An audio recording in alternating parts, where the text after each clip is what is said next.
And we're on. We are live on YouTube. All right. Welcome to Summer at SAC. I'm Hot Mustard, and Summer at SAC, we talk about all things that are going on here at San Antonio College, where we are broadcasting from. And this week, we have a very special show. We're going to be talking about the languages offered here at San Antonio College. And special guest today, we have Tom Cox, the chair of languages here at San Antonio College. Good morning. Good morning. Thank you for having me. It's great having you on here. You know, languages.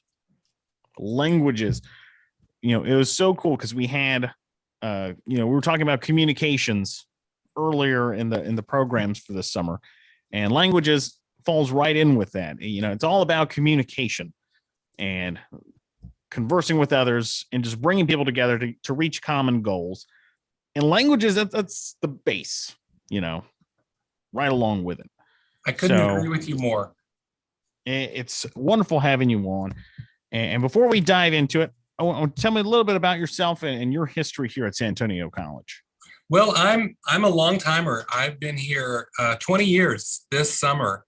I started first as an adjunct faculty member in American Sign Language, teaching in the Interpreter Training Program, and then started my full-time position in August of that year. So I've been here 20 years now, primarily teaching in the Interpreter Training Program, and just became chair. I've just completed my third year. So I became chair in fall of 2018.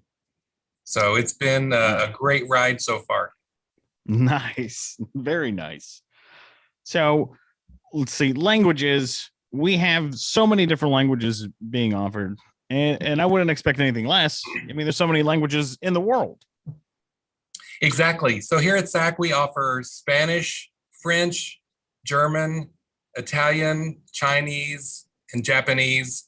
And I've already mentioned American Sign Language. We have the American Sign Language Interpreter Training Program where you can actually learn to be an interpreter. So yes, we do offer a large number of languages here.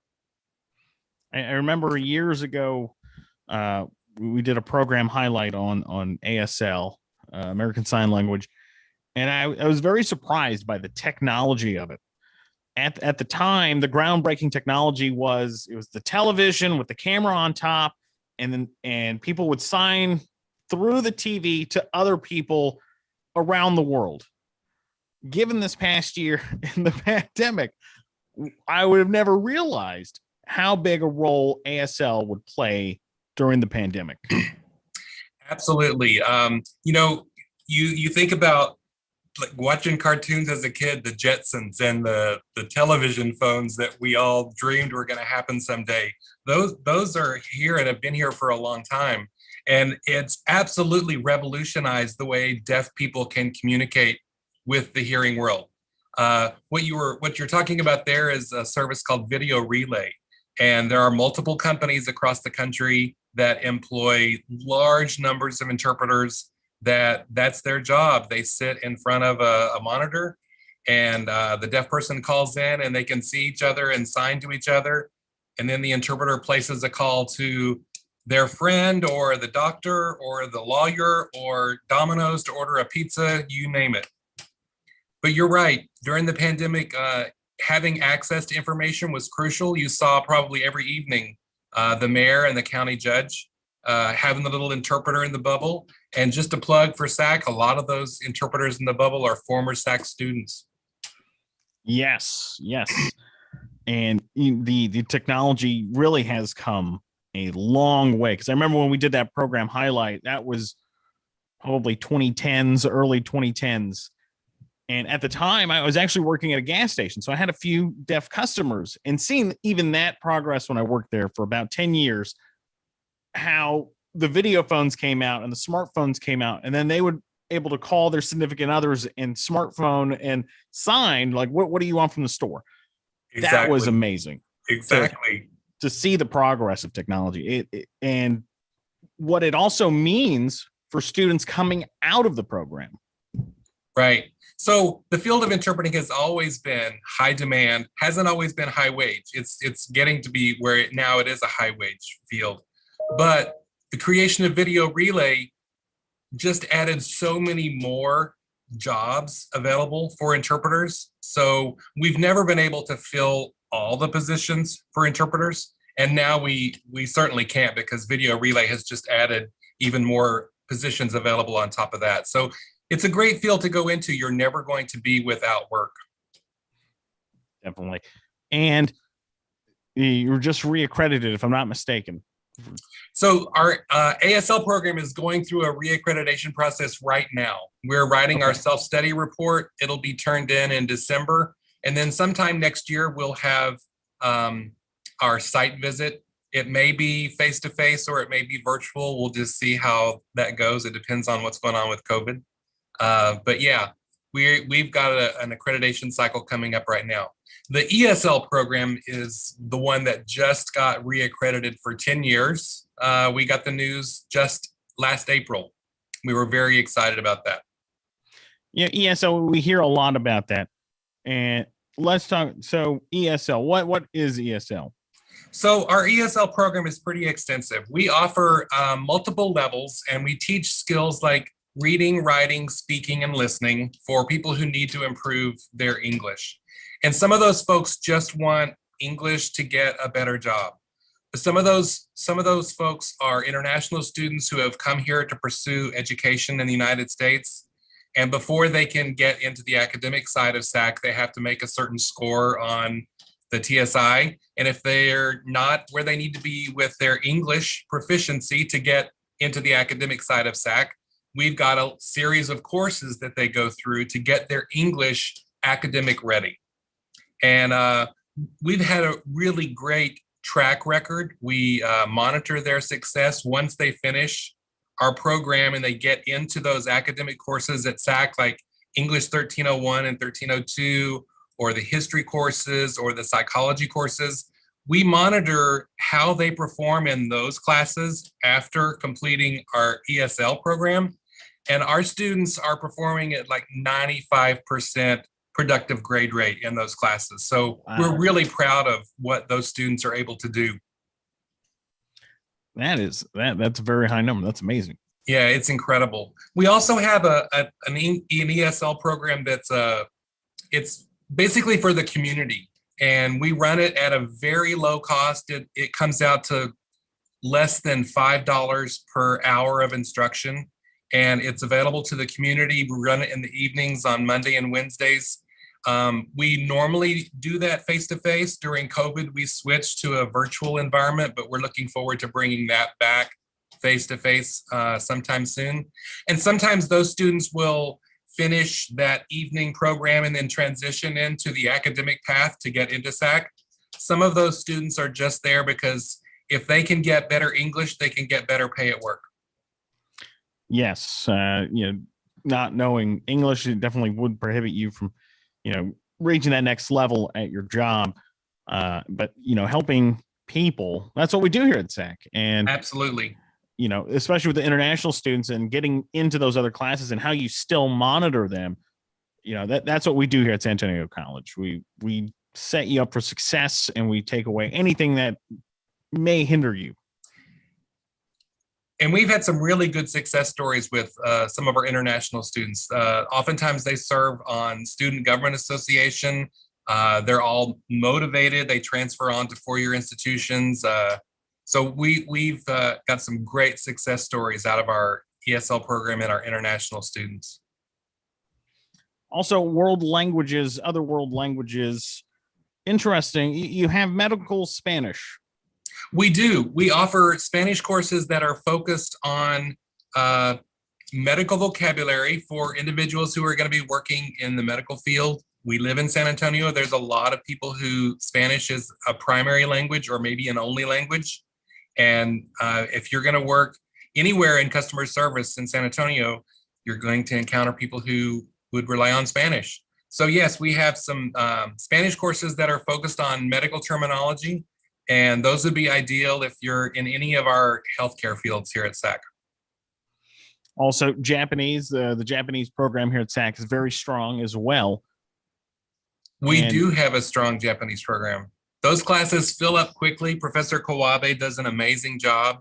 She's also very involved in the community through the Japanese American Society of San Antonio. So she's got that connection to SAC and then the connection to the community. She really bridges those two groups. And there's a growing group of young people who are interested in Japanese, they're interested in animation, they're interested in those characteristics of Japanese culture.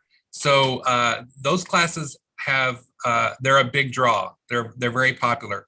And Professor Kawabe also does study abroad programs on occasion. So she'll take a group of students to Japan to do some experiential learning in Japan and use their language that they've been studying. I remember one year they took students to Japan, and I'm not sure where they were, but one of the students was in a wheelchair and their wheelchair broke. And they had to use their Japanese to go out and find the parts and the tools to fix the wheelchair. And they did it. And wow. That's amazing. Those are SAC students. Yeah.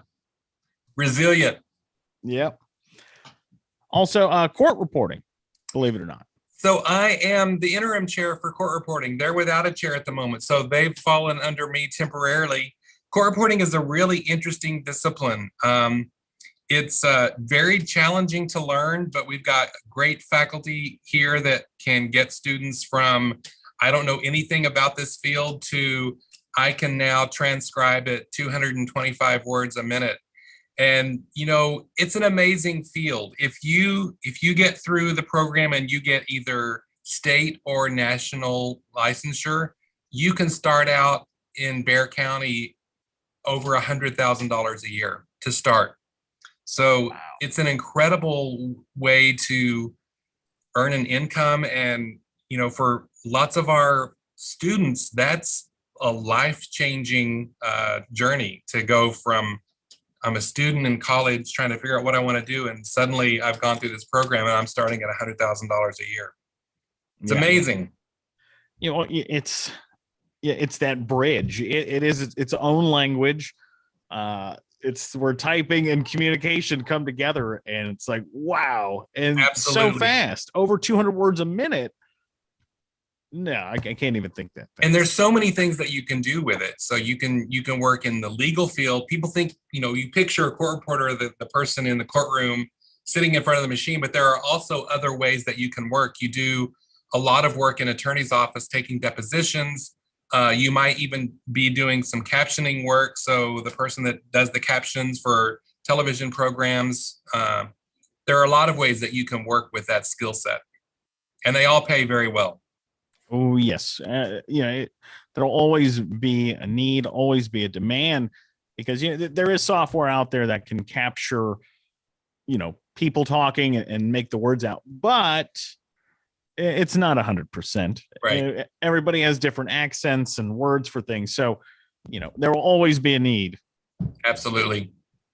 And, you know, they've incorporated a lot of technology into the field. So you're not working without technology. You're connected to your machine and your laptop while you're working, but you're absolutely right. It's a very demanding field. It uses a lot of technology, and students that get through our program and do well can make a great life for themselves. What are there special scholarships available for any of these?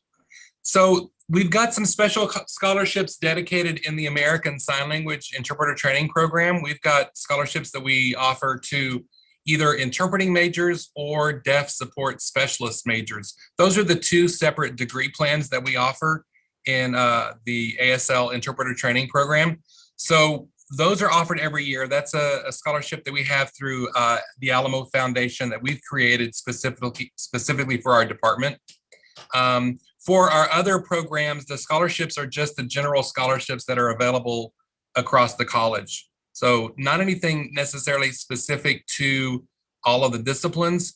There is a scholarship that's available through the National Court Reporters Association that our students can apply for. But yeah, there certainly are ways to fund the education students need. Nice. Now, the ASL, some of the courses, the class sizes are a bit smaller. Is that right? That's correct. American Sign Language and court reporting are both professional technical education areas. And ESL is not a PTE area, but ESL does have an independent accreditor. But ASL has an independent accreditor, and court reporting doesn't technically have an accreditor, but they've got an agency that gives them a stamp of approval. Those entities set guidelines in order to meet their standards. And some of those guidelines are class size. And so when you start in the American Sign Language program, the lecture classes, the language classes, those have larger enrollment. But when you get into the interpreting classes, they have a much smaller enrollment. And that's due to the accreditation standards, but also because of the equipment that we have to use when we're interpreting. Everything's using technology now. And in the old days, we used to have one television and a camera and a VCR, and everybody sat in a semicircle around this one television, and that's how we taught. And then everybody had to record with those giant VHS cameras and carry around big videotapes. And now it's all done, digitally through Macs in our lab. And so everybody gets their own individual station. So it's equipment limited, and it's limited by our accreditation standard. Yeah. Wow. I can definitely imagine that. The way we teach has changed so dramatically in the 20 years that I've been here. It's just amazing. Oh, that's great. We have one person asking a question, saying, "Good morning. SAC should offer Latin, great for all kinds of students, including those who want to study cultures or liberal arts." Latin. Well, we did offer Latin at one point in our history. That was prior to me. The challenge is finding faculty members who are qualified to teach Latin. We had the same issue. We recently had Arabic as one of the languages that we offered. And it's not that there aren't individuals that are fluent in Arabic. There's a lot of people in San Antonio that are fluent in Arabic. But in order to teach the language courses, because they transfer as a foreign language to universities, the individual who's teaching has to have a master's degree, and they have to have 18 graduate hours in the discipline. So most of those folks that either have studied Latin or are fluent in another language might not have had those 18 graduate hours in that language, which means we can't use them as faculty members. But there's a medical terminology class that is taught here at SAC through, I believe, the Allied Health Program. And then in the American Sign Language program, we offer a Greek and Latin roots class, which helps our students prepare for the English portion of the state certification test. So students who sit for certification in Texas as interpreters, before they can do the performance exam, they first have to pass a test of English proficiency. So to help them prepare for that, we teach a Greek and Latin roots course, which helps build English vocabulary based on the Greek and Latin roots of English. It's a really interesting course. Oh, wow. Definitely. So support services for all of these programs, we talk with many different departments, and it seems like everybody has their own way of helping in their discipline. What kind of support services do you are offered in the languages here at SAC? So typical of how we do things at SAC, we're all about student success. And we've got opportunities for students to get assistance with registration. Everybody that's in our staff in either of our offices. So I'm officed part-time in Oppenheimer and part-time in the Nail Technical Center because my programs are in two separate buildings. The staff members are always willing to help students answer questions about advising. In American Sign Language, we're fortunate that we have an embedded advisor. So we've got not just an advisor who specializes in our program, but she's actually housed in our area. So students can see her in the hall as they're going to classes. They can talk to her all the time. So we're always available to help students figure advising questions out. We've also got labs where you can go and get special help with tutoring. Faculty members are always available to help students when they get stuck with questions. And learning a second language is really challenging. and it can be intimidating. In fact, there's a lot of research on how the fear of making a mistake prohibits students from advancing as quickly in their language as they may like. And so we know how important it is to create a safe environment, a comfortable environment, to make students feel like they can make mistakes and everything is going to be okay, and we'll walk you through it and we'll help you figure it out. So we do offer a lot of support for students to be successful in whatever language that they're studying or whatever they're doing here at SAC. And students that are going to be taking some of these courses, so some, you really need to get with your advisor and look at your degree plan, and be really thoughtful when choosing which language you want to take, but also where you're going to transfer. So here at San Antonio College, I believe usually the first 2 courses, is that right, on languages are 4 hours each? So the freshman level courses are the 4-hour courses. Okay. Exactly. Yes. Okay. Because I did have some trouble with that when I was going for my bachelor's, and I messed up a little bit on my credit hours that I needed to get my bachelor's, and I had to go through a whole appeals process. So all I can say is get with an advisor, make sure you know where you want to transfer to and your requirements for transferring. It's very, very, very important. Absolutely. Yeah. And when we're talking about meeting with your advisor, do it early. Don't think you're going to get that appointment the week before registration. Meet with your advisor early in the semester and meet with them continually. Always check in and say, am I still doing okay? Make sure we're still on track. Yes. And we have it set up now to where I'm not sure which milestones on the credit hours, but you do have to check in with your advisor, I believe at least once a year. But your advisor's there to help you. So you should reach out more than once a year. Make sure you're on the same track. Absolutely. And think about 4-year universities. Think about transferring once you graduate from San Antonio College, because there's so many different places you can go, and their requirements need to line up. So be sure to give yourself plenty of time. It's we're in the summer right now, but that first week of class is going to be here tomorrow. Absolutely. And the transfer advising guides that we developed have helped that effort a lot. So students can identify what they want to study, what institution they want to transfer to, and there's a transfer advising guide that will show them exactly what courses from SAC will transfer towards that university for that degree, so that you're not wasting any credits. You get through SAC, you get graduated, and you get transferred to the university with the most efficient use of your money and your time. Now, there is a continuing education curriculum for BIS in Mexico. Is that correct?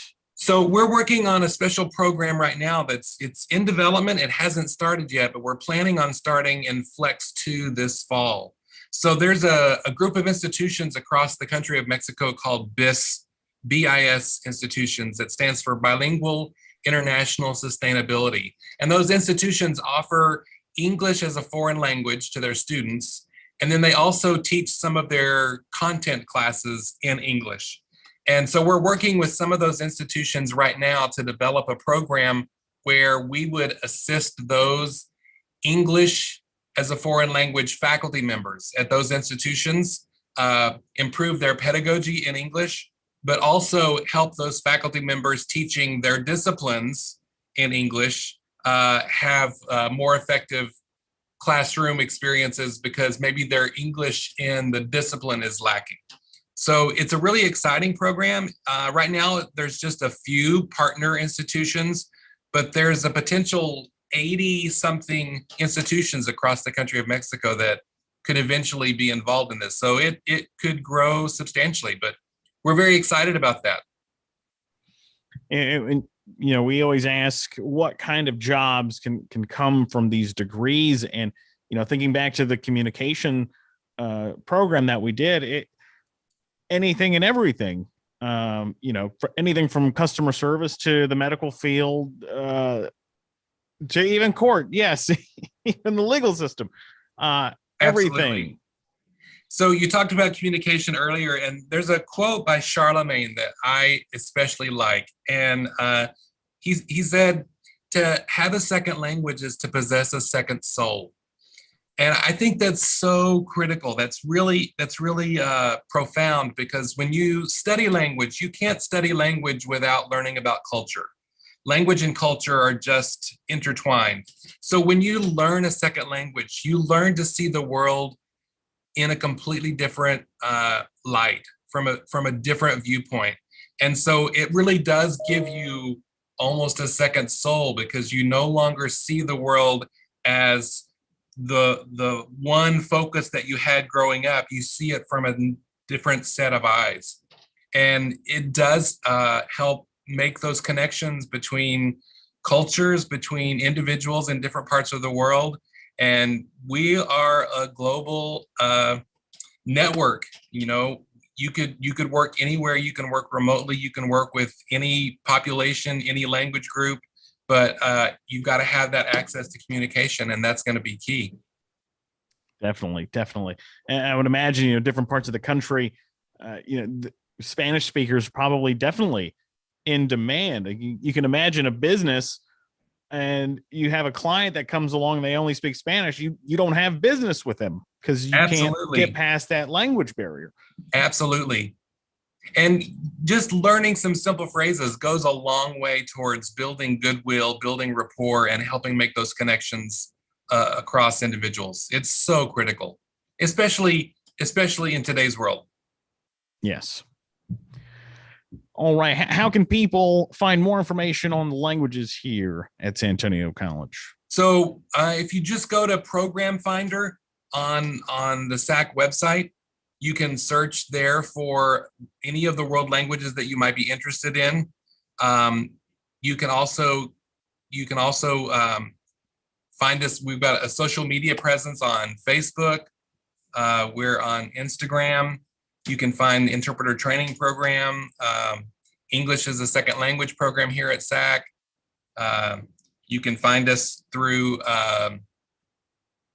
the website, alamo.edu/SAC. And, if you're interested in ASL, alamo.edu/SAC/ASL. Yep. Like how they made that easy. Yes. There's also a phone number you can call. It's 210-212-5266 as well. Well, time flies when you're having fun, I will say. All right. Important dates and deadlines. July 17th, that's the first payment deadline for fall classes. Make sure you do not get dropped. August 17th is the last day to register for fall classes, and those classes will start on August 23rd. It seems like we have plenty of time, but I was a student once, and time flies during the summertime. Absolutely. So log on alamo.edu/SAC, register today, get with an advisor today, find out what classes you need to graduate and finish your degree program, or just getting started, and check out the language programs here at SAC. All right. Well, thank you, Dr. Cox. I appreciate it. Absolutely. It was my pleasure. Thank you so much, Hot Mustard. And catch us here every Tuesday. Well, we'll be here next week. I was not told who we're having on. It'll be a surprise. I'll say that. All right. Well, this has been another edition of Speaking of SAC. I'm Hot Mustard, and we will see you all next week.